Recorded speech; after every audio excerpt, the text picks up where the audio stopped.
Good morning. Thank you all for joining us today. My name is Lauren Stewart. I'm a naturalist here at Maumee Bay State Park, and we have some awesome content for y'all. We're going to be talking about timber rattlesnakes, which I know venomous snakes is a really big thing. People want to know more about them, but we actually are really very fortunate to have Andrew Hoffman joining us today. He's a postdoctoral researcher from Ohio State, and he has some awesome information about conservation of the timber rattlers and just some amazing information about the whole ecology and how important these snakes are. So I'm going to go ahead and send you over to Andrew. Thank you very much, and I'm glad to be here talking to you all today about rattlesnakes. So I'm currently working with Massasaugas in Ohio, which is the smaller species of rattlesnake, but in the past I have done work with timber rattlesnakes, which is the bigger and the more southernly distributed timber rattlesnake. Just trying to find my PowerPoint there. And so that's what I'm going to be focusing on today, is the last 6 years or so of my work with timber rattlesnakes in Ohio. Now, some of you, I think probably if you're here, you obviously know rattlesnakes are in Ohio, but many people I've talked to weren't aware that rattlesnakes were in Ohio at all. And that's not too surprising nowadays, but if you were here pre-1800, it would have been a little surprising to not know that rattlesnakes were in Ohio, because timber rattlesnakes were found throughout most of the state. They were throughout southern Ohio and eastern Ohio, based on kind of the scattered historic records we have. They were even up on the islands at Lake Erie. However, this is a forest rattlesnake, and as Europeans settled and moved west, they essentially cleared the forest in Ohio. And during the 1800s predominantly, and some into the early 1900s, Ohio's forests were mostly completely cleared. And as we lost the forests, we lost a lot of the forest animals, including the timber rattlesnake. And so by the time we get into the 1900s, we're left with a much reduced population of these big timber rattlesnakes. However, being rattlesnakes, it's not surprising that not everybody loves rattlesnakes. And so much like we saw with wolves and bear and mountain lion, there were also very dedicated efforts to eradicate timber rattlesnakes from Ohio. So if you mix the almost complete loss of their habitat in the state with dedicated efforts to dynamite den sites and bounties on snakes that encouraged people to kill them wherever they found them, we're left with something like this. And this is sort of the picture of the much reduced distribution of timber rattlesnakes in Ohio. They're now only found in fairly remote parts of the southern part of the state. And really, even this map is kind of generous to where these snakes occur nowadays, because we only know about 3 areas, which are mostly on public property, that seem to have somewhat robust populations that are still, there's still enough snakes around that we think they're doing okay. But even that, we don't know a whole lot about all of these populations, and there are snakes outside in those other red areas that we don't really know whether they represent good populations or not. So these rattlesnakes, just to give you a quick background, they are long-lived. Timber rattlesnakes can live into their 40s, 50s, maybe even, and they don't give birth very often. Females may just give birth once in their life, and they may need to get to age 7 or 8 to even give birth at that point. And so that means that they're pretty susceptible to problems of disturbance. They're not easily able or quickly able to bounce back when they lose their habitat, when they lose a lot of individuals from the population. So this is also not helping them in terms of where they are now. But I want to highlight some of the current barriers to their recovery, because it's one thing to say we still have some populations of timber rattlesnakes that seem to be doing well, but that doesn't mean that there aren't threats currently. Now, habitat loss and fragmentation continues to be the #1 threat. In the past, it's almost certainly the #1 reason they've declined, and fragmentation, more specifically, is probably the #1 threat to them nowadays. And what I mean by fragmentation is that we have a much reforested landscape. A lot of the forests that were lost have come back, but they've come back in patches, right? And these patches are separated from one another by fields, by towns, and by highways, which I'll talk about sporadically today as being probably one of the biggest threats to this very slow-moving, very large snake that people very much love to run over on the road. And of course, persecution or people killing rattlesnakes is still a threat, though for a species that's now so rare and relegated to pretty remote corners of the state, this probably isn't something that happens frequently. But for those places where these rattlesnakes move, especially from public property onto adjacent private property, this is where persecution may be a risk. And disease is something that potentially is a threat for this snake, and really disease is potentially a threat for anything, but more specifically, there is an emerging fungal disease called snake fungal disease that people are real worried about. Now, as our understanding grows with this fungus, if you're familiar with white nose syndrome with bats, it seems to be somewhat similar in that it is a fungus that spreads from animal to animal and hits them hardest when they're congregated in one area. However, fortunately, unlike white nose syndrome, it's not clear yet, and it may be very likely that this is not a recently introduced and rapidly spreading thing, but maybe something that's been here for a long time and that is mostly detrimentally affecting populations that are already in decline. So that's what we hope. I'm not going to get into that a whole lot today, but I'm happy to answer questions about it more later.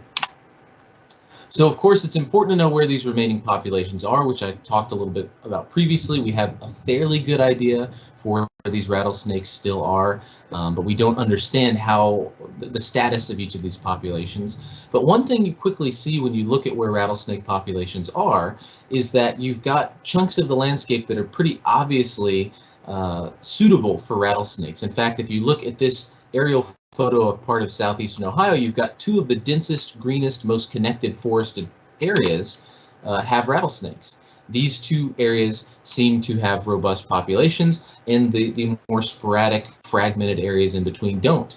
Now, the sort of kicker here is that it doesn't seem like every area that you might expect to have rattlesnakes still does. This area just north of an inhabited area seems to have an extirpated population. They don't seem to be there anymore, and we don't know why, despite the fact that this is seemingly a large tract of forest that's mostly connected, and it's real close to another population. So one running idea here is that maybe it's because the road network within this forested area is too dense and too well trafficked. But of course, we need to understand the populations themselves. How stable are they? How are they doing? And more importantly, what can we do to keep these snakes around? Most of these populations are on public properties. How can we manage these properties in the best interest of the snakes?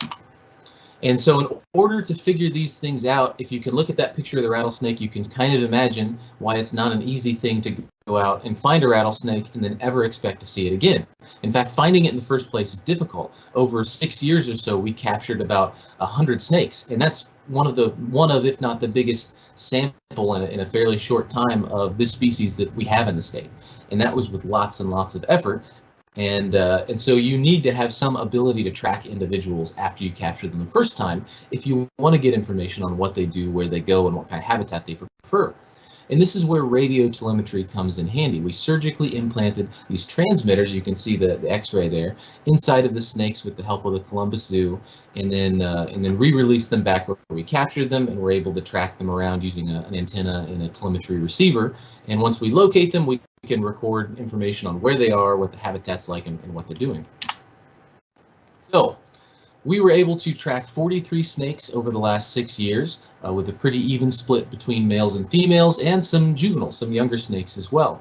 And this allows us to be able to map out their home ranges and try to understand what kind of habitat they're using versus maybe what kind of habitat they might be avoiding, and then maybe get an understanding of their prey availability, how they're hunting. These are ambush predators, so they're sit and wait ambush predators that ambush small rodents for the most part, and get some idea of mortality and causes of mortality. So I'm going to talk mostly about the second part on that list, the habitat use, today. Now, I've thrown a lot of slides from my dissertation defense up here, so there's going to be a lot of technical figures, a lot of technical stuff, but I'm going to try to sort of boil it down and give you just a general picture of what's important about the figures and graphs I'll show you. So, as I mentioned, Ohio was deforested during the 1800s, and these forests have regenerated. But the modern forested landscape has some sort of different pressures on it. These large public tracts of forest where the rattlesnakes still exist are managed in part for sustainable timber harvest, which means there's cutting that happens on these properties, and there are patches that are even age or clear cut.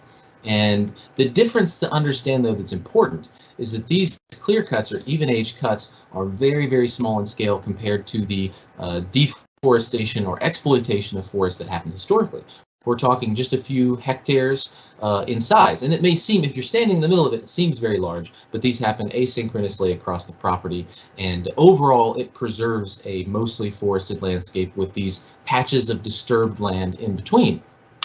And we know the snakes use these. They're frequently seen by foresters and managers within these clear-cut plots, but we didn't really know what they were doing, why they were there, how much they used them, or if it was bad for them to be using these plots.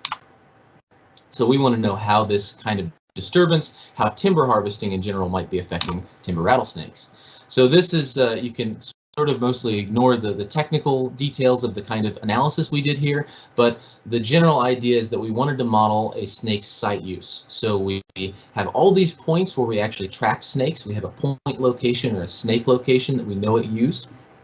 And then we generate a whole bunch of random points across the landscape, not necessarily associated with a snake location. And the idea is, if we can see differences between the type of sites snakes used and the type of sites we're just randomly picking across the landscape, those differences should be meaningful and tell us something about how the snakes are using the habitat. And so what we get are a series of habitat features or habitat characteristics and how they affect a snake's probability of using a site. And the general picture we see is that snakes seem to like to use warmer sites. They seem to like to use sites with more solar radiation. They seem to like to use sites that are a little further from streams. And here's the interesting part. They like sites with higher maximum canopy height, so that means that the tallest trees are a little higher, and sites with larger tree basal area or larger trees. So they like characteristics where sites where there are larger trees, but that NMDS2 variable, that stands for a variable that links up with disturbance or canopy disturbance or forest structure disturbance, and it essentially links to lower canopies, lower average canopies. So what this means is they seem to be drawn to sites with larger trees, but generally sites that have characteristics of disturbance, areas with lower canopies. So this may mean that there's some kind of nuance in understanding that yes, they like big trees, but they also like some disturbance. So maybe a more heterogeneous landscape, a more heterogeneous type forest with some openings and some large mature trees. You can see, actually, I'm going to go back real quickly, and like I said, some of this is somewhat technical, but if you look at these figures, the line on any one of those graphs is not very steep, and it doesn't change very much. And that change from left to right represents the change in probability that a snake uses a site based on that habitat feature. And so you can see any one of these variables are really only affecting the chance of a snake using a site by 10 or 20%. Now, what that means is that alone, none of these habitat features seem to be particularly vital for the snake, or in other words, we're not really seeing a difference between snakes completely avoiding some end of a spectrum versus using it exclusively. What we're seeing is that snakes tend to use some type of areas a little bit more than others, but they use most of the landscape at one time or another.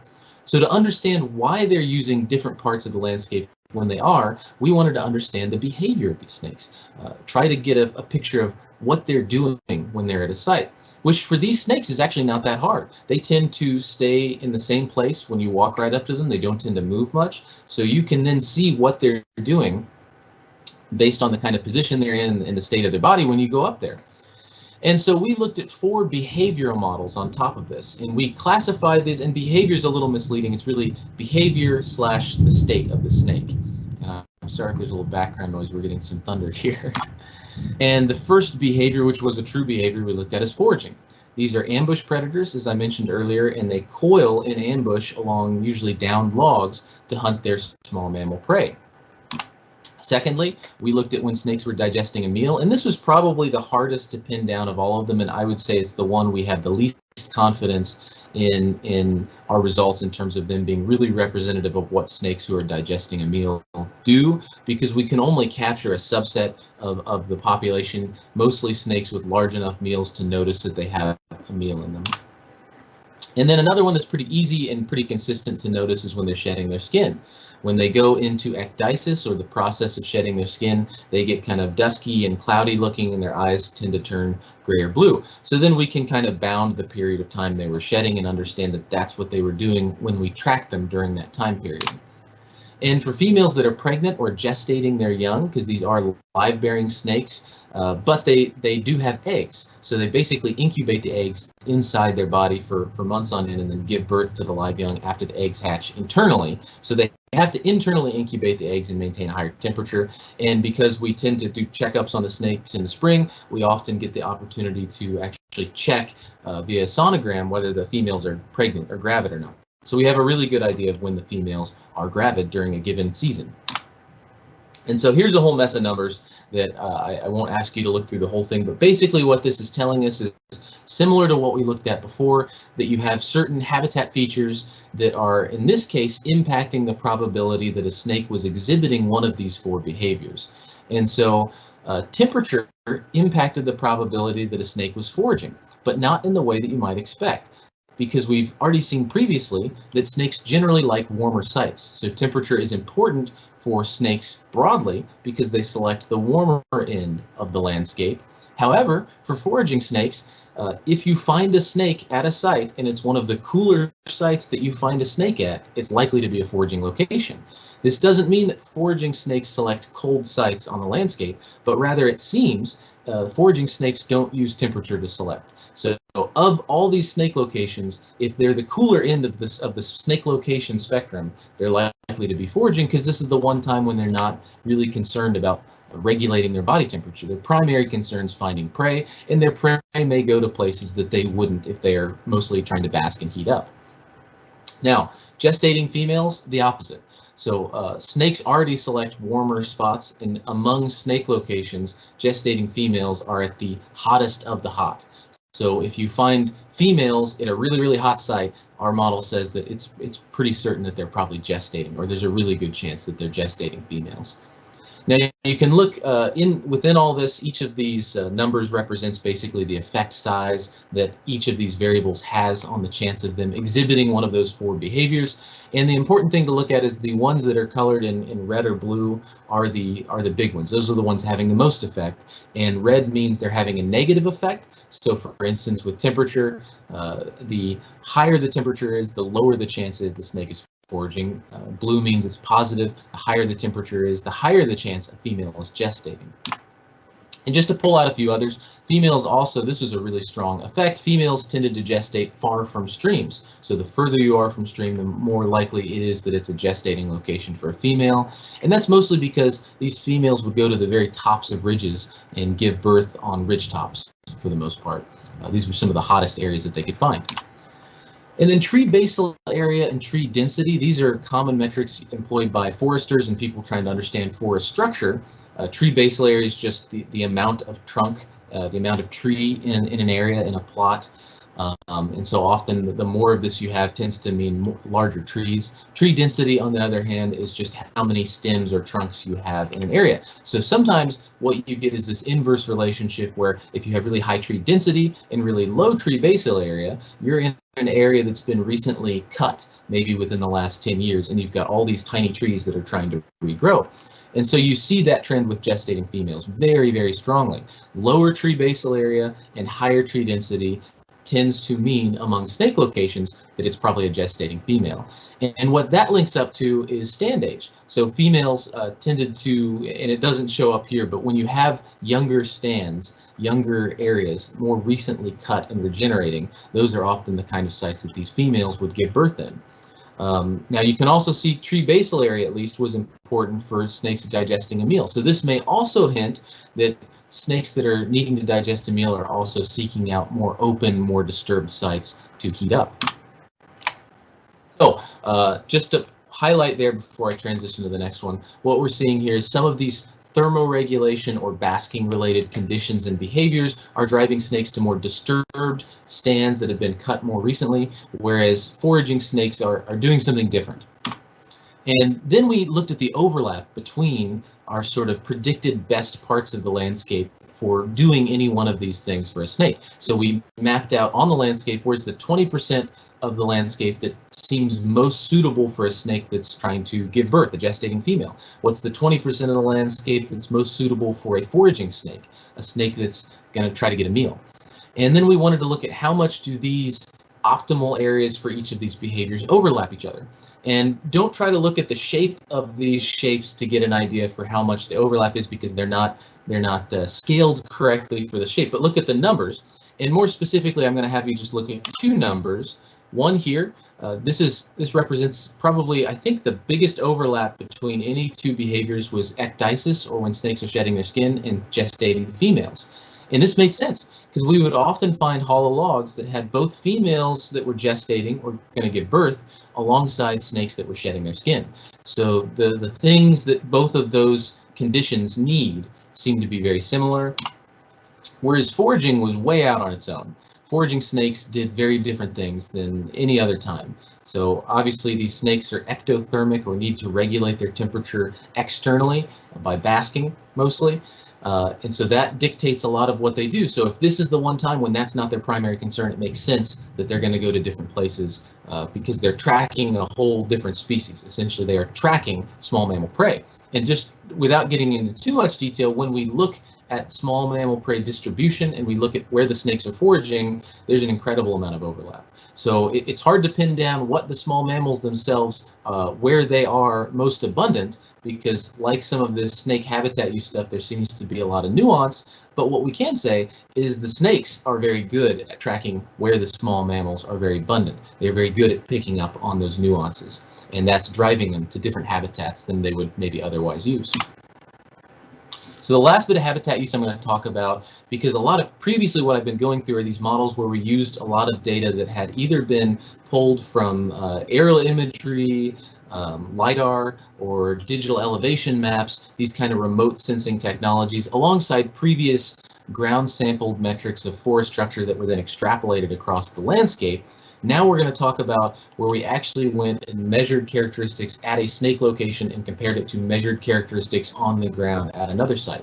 So you can see we did this on a very small local scale, where we just had a little meter squared plot around the snake, and we measured things like the percent cover of leaf litter and vegetation on the ground, maybe the density of logs and trees right around the snake. And we also did this on a scaled up perspective in a way that foresters often, basically the same kind of measurements foresters take when they're trying to describe the characteristics of a forest plot and prescribe the management techniques to get it to a certain place. So then in this regard, we looked at tree density, tree basal area, the species of trees that were around in an area, and also a land cover categorization that foresters often, or foresters can use, that's relevant to them, called ecological land types. So what we find here is that at the microhabitat level, snakes are keying in very heavily on logs. And this makes sense. Snakes hunt along logs, they give birth in logs, they shed in logs, and they generally seek logs out for shelter. So the more logs or down woody debris that are immediately adjacent to a plot, the more likely that plot is to be used by a snake. And the closer logs are to the central point of the plot, the more likely that plot is to be used by a snake. So basically, more logs, better for timber rattlesnakes. And it's not shown here, but this also applies to vegetation. So the denser that vegetation is under a meter high, more likely to be a snake site rather than a randomly selected site. So snakes are finding sites that have more logs in denser understory vegetation. At the macro habitat level, really the only thing we found here, it didn't seem like tree species diversity or anything like that mattered to the snakes. It was pretty similar between snake points and random points, but relative tree density did matter a little. And this is not just the density of stems and trunks, but this also has to do, because this was a little bit more complex measure of tree density, it also has to do with the canopy density. So lower density not only implies fewer trees, but it also partly implies that the trees that are there have a lower canopy density. And so the snakes are in areas with lower tree density, but also probably lower structural tree density from the canopy, which may imply more sun reaching the ground. And you can see the kind of whisker plot there next to the relative tree density plot, those big tall lines, those are the different ecological land types, this broad classification which sort of breaks things down between bottomland and ridge top, upper southwest, lower southwest slopes. And there was very minor differences between snake use sites and non-snake use sites, but snakes tended to be found more often at ridgetop sites and upper slope sites rather than bottomland and like lower northeast slopes. So more exposed sites, which all of this kind of makes sense with what we've talked about before. So trying to boil all that stuff down into something more useful, a couple big conclusions is that we didn't really see any evidence that snakes are avoiding disturbance, or more specifically cuts. Snakes move throughout the cuts in the similar ways that they move throughout fully forested areas. In fact, these cuts tended to have very dense understory, and when left, they often had very high density of logs. So there were a lot of sheltered areas the snakes like to use, and they get very hot. So there were benefits to these snakes using these disturbed habitats. It doesn't look like stand age at all, though, is important for predicting where snakes are. So just the years since an area has been cut don't seem to be very predictive of snake site use. And this is probably for a number of reasons. There have been previous studies that show that after an area is cut, the snakes don't change their movements at all. It's almost as if they didn't know what happened. They maintain their home range and use the clear-cut area the same way they used the forest before, with no apparent ill effect. And so the other thing that's playing in here is that depending on where and how the cut happens will dictate how it regenerates. So a 10-year-old stand on a northeast slope may look very different from a 10-year-old stand on a ridgetop or a southwest slope. They regenerate differently.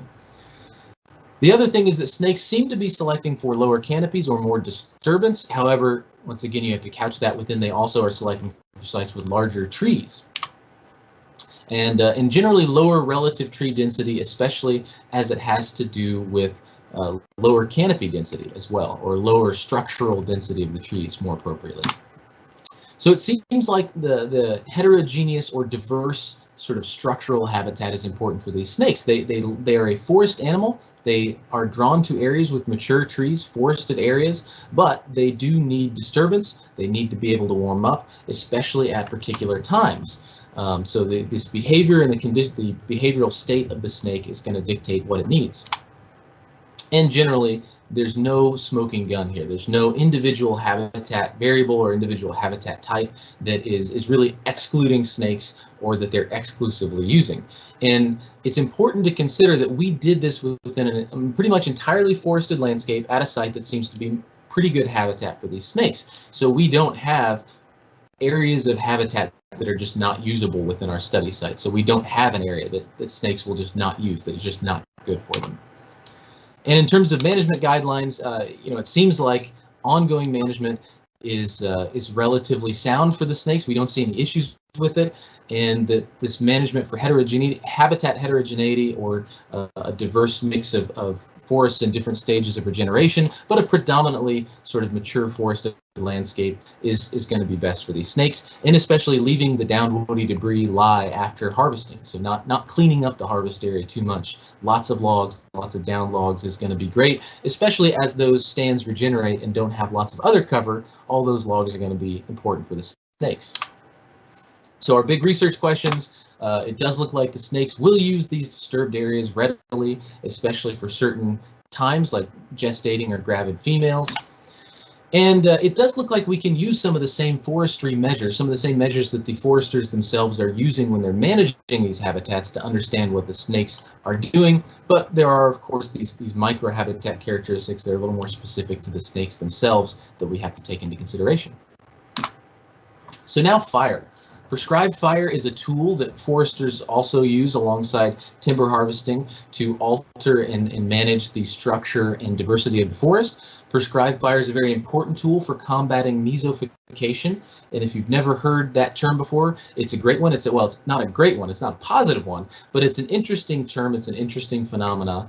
It essentially is describing the process by which, when there is no disturbance in a forested landscape, there's a tendency for that forest to mature into a state in which shade-tolerant trees like maple and beech become the predominant trees, and therefore create an even denser shade than trees like oaks and hickories might.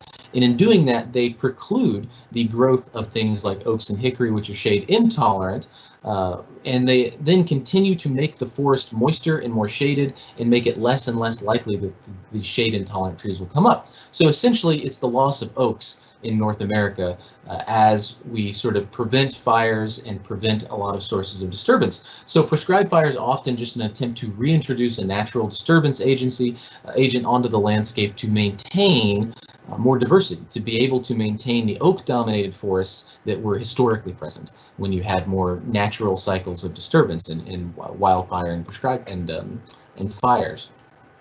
So fire may also even increase the abundance of prey for the rattlesnakes, may increase small mammal density. There's been at least one study that showed that snakes maintain better body condition in burned areas. However, we know that fire can kill snakes. That's intuitive, right? If you burn over a bunch of snakes, slow-moving large snakes, that they may not be able to get out of the way and they're probably going to die. And so poorly timed fires and sort of mismanagement of when the fires are being done could lead to problems. So how can we balance these two? How can we have this useful tool but not be hurting the snakes? That was our goal to find out. And the critical time period here is in the spring, and to a lesser extent in the fall, because the prescribed fire season in Ohio, it ends on April 15th. That's when the state stops doing their burns, is April 15th. So essentially, it's mostly March and early April when these prescribed fires are happening. But we know that's pretty close to when the snakes first come out of their dens. So while it's possible that maybe some of this doesn't overlap when the snakes are above ground at all, we know there is this important time period where they're emerging and dispersing from their dens that we probably want to try to avoid. So we not only kept tracking our snakes during the early spring to see when they were coming up and when they were still underground, and to see when they were near shelter, but we also put these game cameras on time lapse, like you can see. I'll go back so you can see that little process that captures snakes coming and going from their dens. And so then we're able to get a pretty in-depth idea of when the snakes are above ground and when they're not. And a whole bunch of complicated things to look at here. Like I said, I'm going to have a lot of these very dense figures, but I'll break them down for you. Each of these graphs or figures represents a season in which the snakes were either emerging from their dens in the spring, that's on the left side, or going back to their dens in the fall, that's on the right side. Egress is the term we use when snakes leave their dens in the spring, and ingress is the term we use when snakes return to their dens in the fall. And so we wanted to map out the cumulative emergence or the cumulative going underground of snakes in the spring and the fall. And so that solid line on these graphs that goes from down to up on the left and from up to down on the right, that's the number of snakes that are currently above ground that we're tracking. And what you see there, that dotted line in the spring, that's April 15th. That's the burn cutoff. So to the left of that, prescribed fires can happen. To the right, they're not. And on the right in the fall, it's the same thing, but for October 15th, and on the right of that, prescribed fire can happen, and on the left of that, it can't. And so what we want to see is we want to see that the line is highest on the side where they're not burning, and it's lower on the side where they are burning. And that's what we see. If you'll notice, across the board for the fall, there aren't very many snakes above ground after they start burning, and in the spring, there aren't very many snakes above ground before they start burning. Now, the other complexity to this graph, the jagged lines with the sort of shaded in center part, that represents temperature. And so the top of that is the daily high temperature, the bottom of that's the daily low temperature.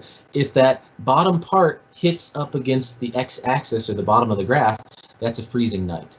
And so what you see is that some of the differences, maybe most of the differences between years, can be explained by those temperature differences. The years where the freezing nights are hitting later, where you've got colder temperatures going later into the spring, because we start on the left of these spring graphs, April 1st, we end May 27th. The years where you've got those freezing nights extending later into April, those are the years when the line is going up much slower. And in fact, freezing nights specifically seem to delay or slow down the emergence of those snakes. So that's just showing what I'm talking about there with the daily and high and low temperatures. So that's the picture we're seeing here. And fortunately, just looking at the numbers, it does look like most snakes are not above ground before that line. However, we also wanted to get some idea for the snakes that are exposed in any way, what is their exposure risk? So not just are they above or are they below ground, but are they near shelter? Are they in a rock outcrop? Are they in a big hollow log where a fire moving through might not kill them, or where they might have access to a hole to quickly get into? So we categorized the snake's exposure during the spring and during the fall, and then we modeled their exposure risk based on a lot of the same things that you might try to sort of decide when you're going to do a burn, things like the humidity, the temperature, and the solar radiation. And what we found is that the two things that mattered most were the day of year and the mean temperature. So in the spring, the later the day of year and the hotter the day, the more likely a snake was to be exposed and potentially at risk from a fire.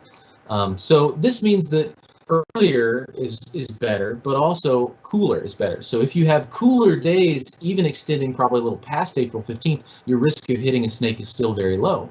Whereas if you have unseasonably warm days just before April 15th, those are probably your higher risk days for hitting snakes. And the same applies in reverse to the fall. But I'm focusing on the spring just because that's when most of the burns in Ohio happen.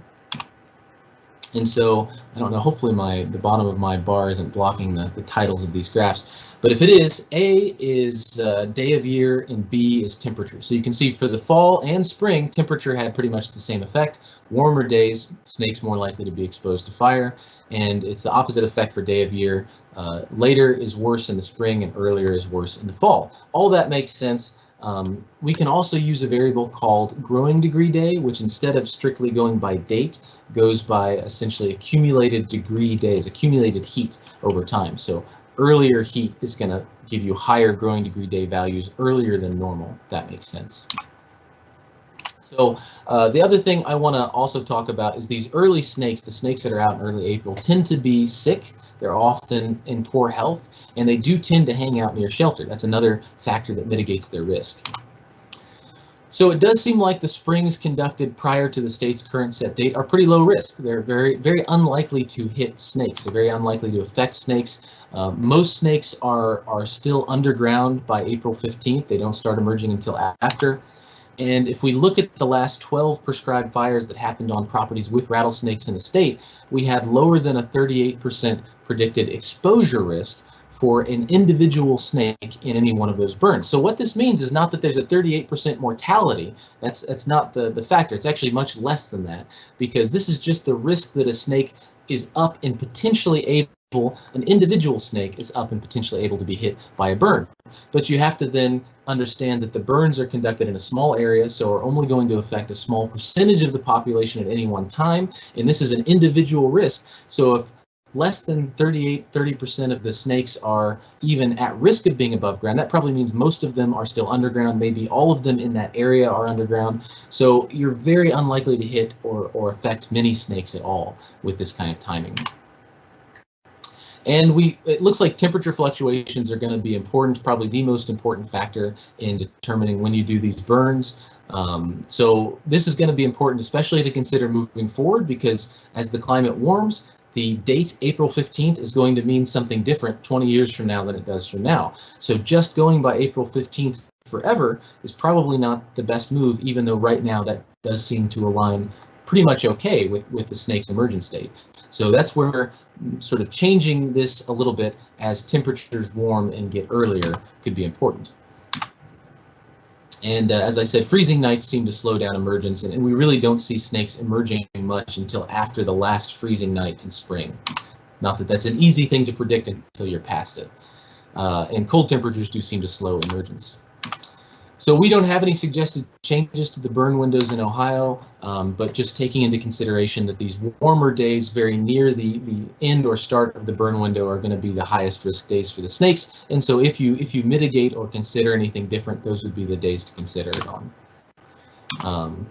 So this you can ignore that because growing degree day actually is a pretty good predictor. That's just something I forgot to change. Now I want to finish with talking about tolerance, or the human social aspects of rattlesnake management and conservation. because obviously not everybody loves rattlesnakes. Maybe not everybody watching this is a big fan of rattlesnakes. And so we've done a lot of outreach efforts to try to help change that. We've had a lot of opportunities for people to get firsthand experience to see how docile and beautiful these animals are. But still, there's a lot we don't understand. We know that people killing these snakes has played a big part in their decline. And we know that resistance generally to reintroducing them or to spending funds on conserving them is going to be a barrier to their conservation. It already is. Massachusetts tried to introduce sort of a process to reintroduce rattlesnakes to a remote off-limits island on a lake, and they couldn't get it done because people were scared that a few snakes might somehow swim to shore in this giant lake and get into a few of the houses that lived in this remote area. So it's if we can't get it done in such an ideal circumstance, that says that this is a really steep hill we're trying to climb. And there haven't been enough attempts to really understand the psychology behind this. So tolerance is the idea that someone is willing to accept potential risks that an animal brings by being on the landscape, potentially because of the benefits they also bring. And this has been pretty well studied with things like wolves and bear, large carnivores, but less so with snakes.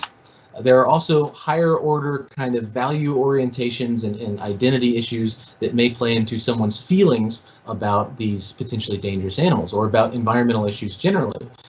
Domination and mutualism spectrums can be sort of thought of the domination side of things. If you score higher on a domination value or on a domination axis, this means that you tend to view wildlife in a human-based, what can it do for me? What kind of use can I get out of this? So sort of a use-based practical way of looking at wild animals.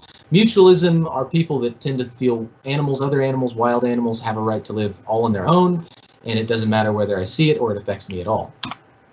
And there have been some previous studies looking at these things specifically in snakes and rattlesnakes, actually, but we wanted to investigate it further and really tie these into this idea of tolerance.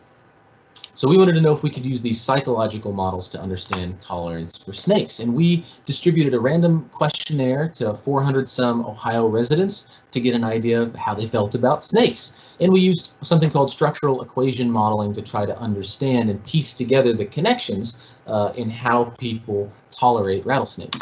And essentially what we wanted to do is see if we can use this risks-benefits framework to understand how tolerant people are of rattlesnakes, while also including a little bit about their general attitudes towards snakes and where they stand on these mutualism and domination sides of the spectrum.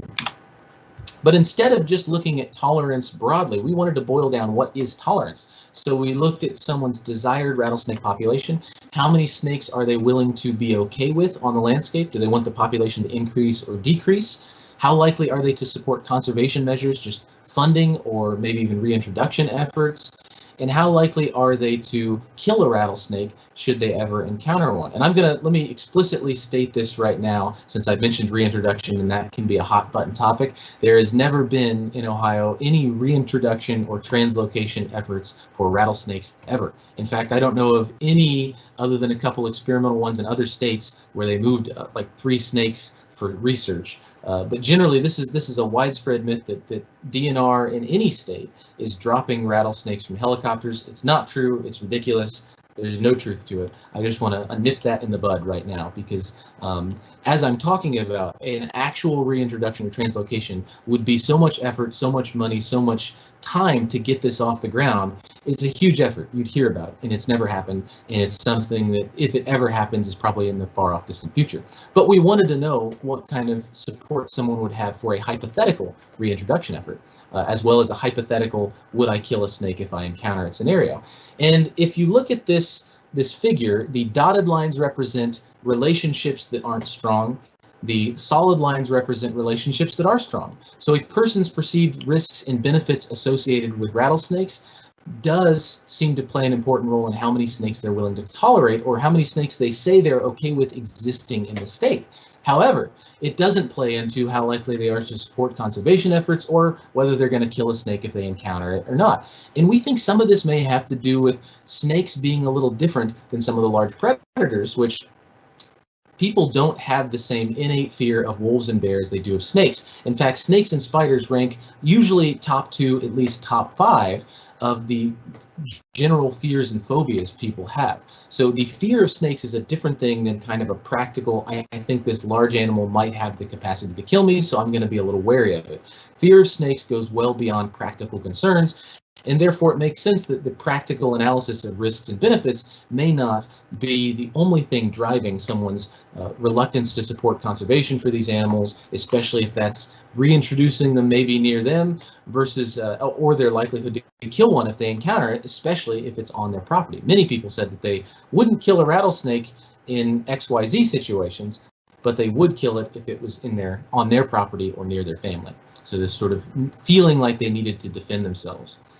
Mutualism and domination did have some effect on perceived risks and benefits, but mutualism wasn't that useful and was kind of counterintuitive in some ways. Domination did have a strong positive impact on perceived risks. So if someone had this more I see wildlife is only for our uses perspective, they were likely to perceive higher risks of rattlesnakes.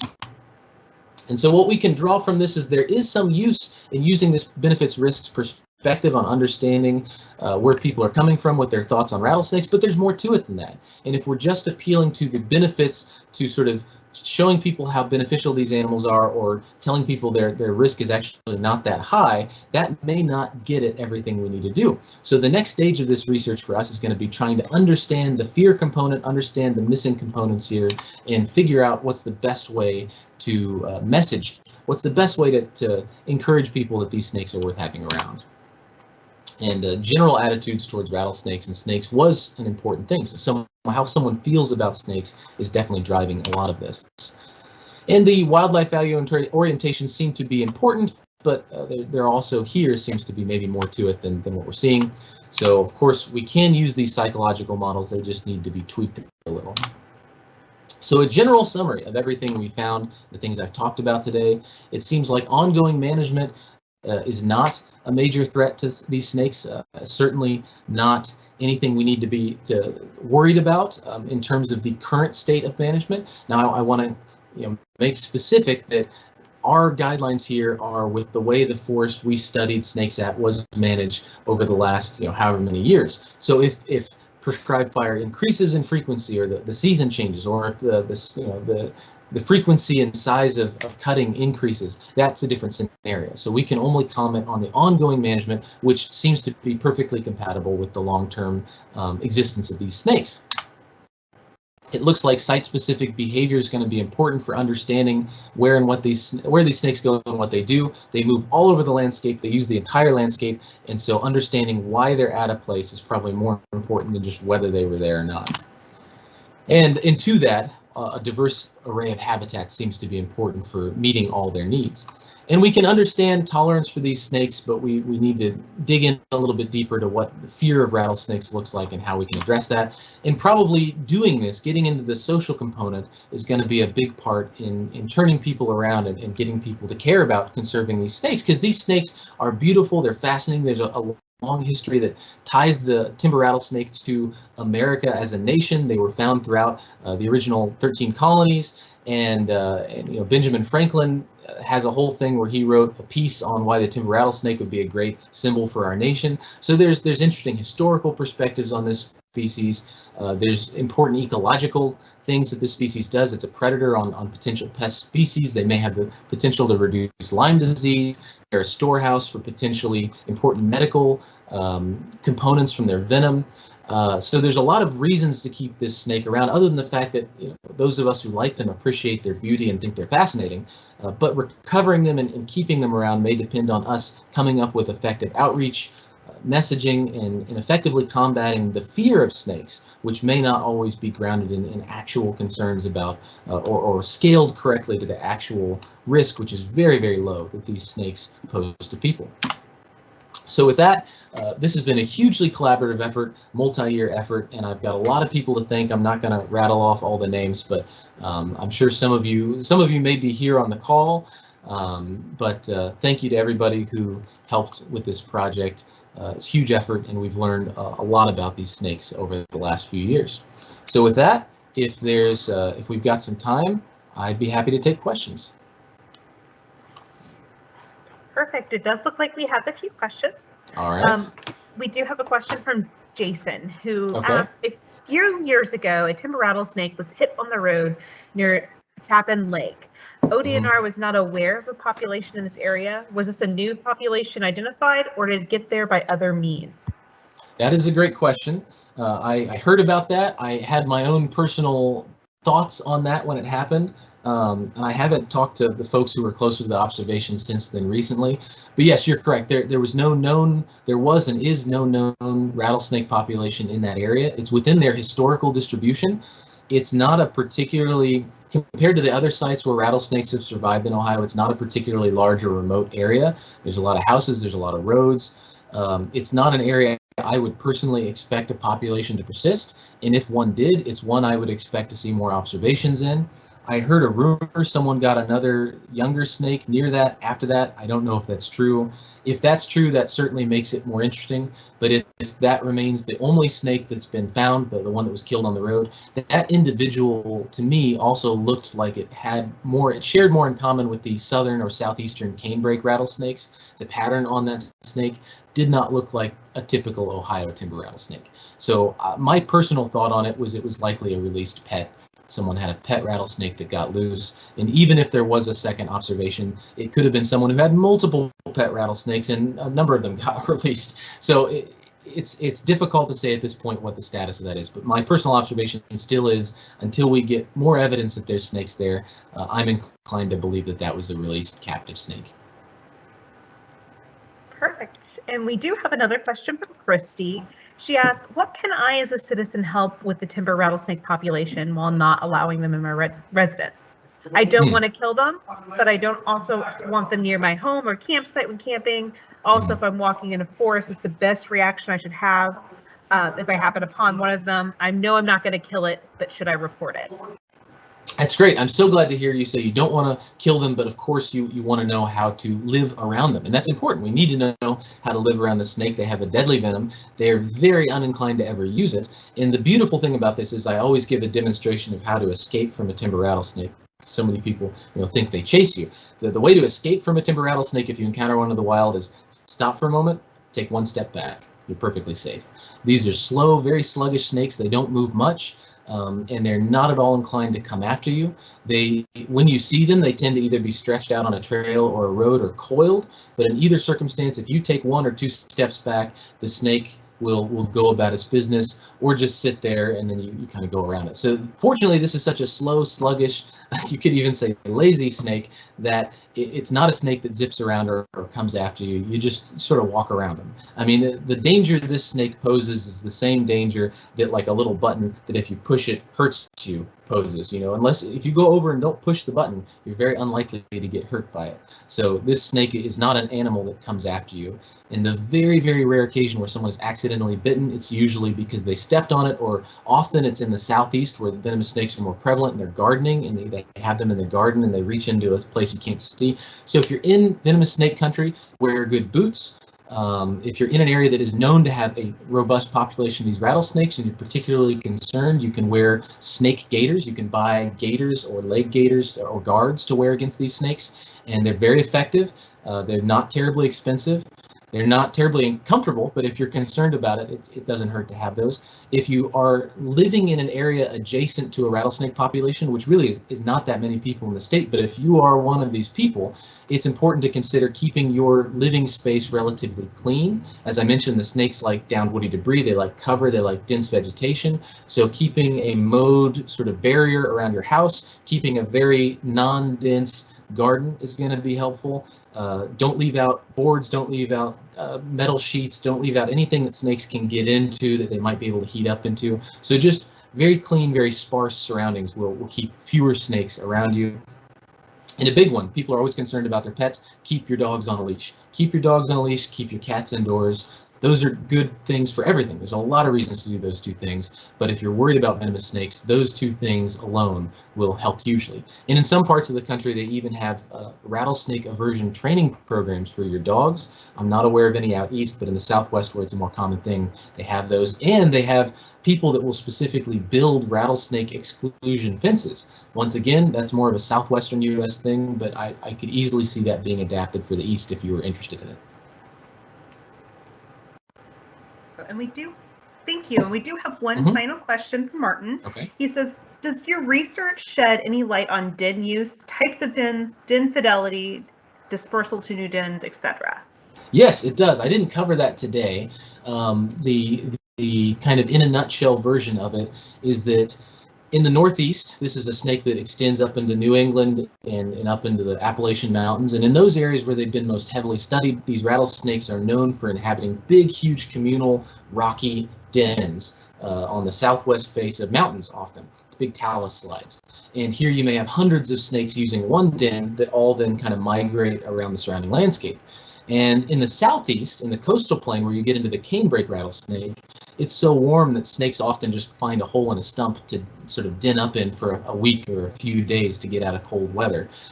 Here, I would consider Ohio to be somewhat in between those two trends. We do have distinct dens that the snakes use, but out of our 40-something snakes we tracked, we had like 26 den sites, and on average, we just had 2 or 3 snakes using a den site. So they're very dispersed, they're very diffuse, they aren't very distinct. Often they're just a hole on a steep slope. Sometimes they're on the ridgetop, sometimes they're on the middle of the slope, sometimes they're down by a stream in the bottom.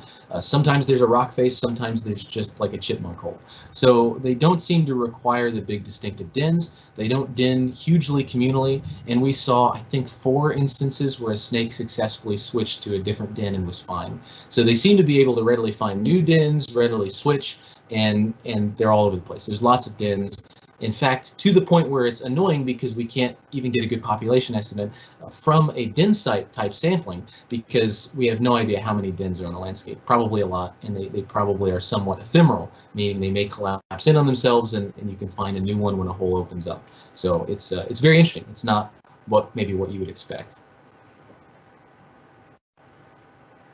Thank you so much for all of that information that you just gave us. We'd love hearing about the snakes and just general ecology. So thank you again. Thank you everyone for joining us today. Big thanks to Andrew for his wonderful presentation. Next week, we'll be meeting with clean marinas. We'll be talking about some invasive species, which are very important to know and how to identify, especially to keep our marinas clean. So if you guys can join us next week at 10 a.m., that would be great. But again, thank you all for joining us today. We look forward to seeing y'all next week. Thanks again.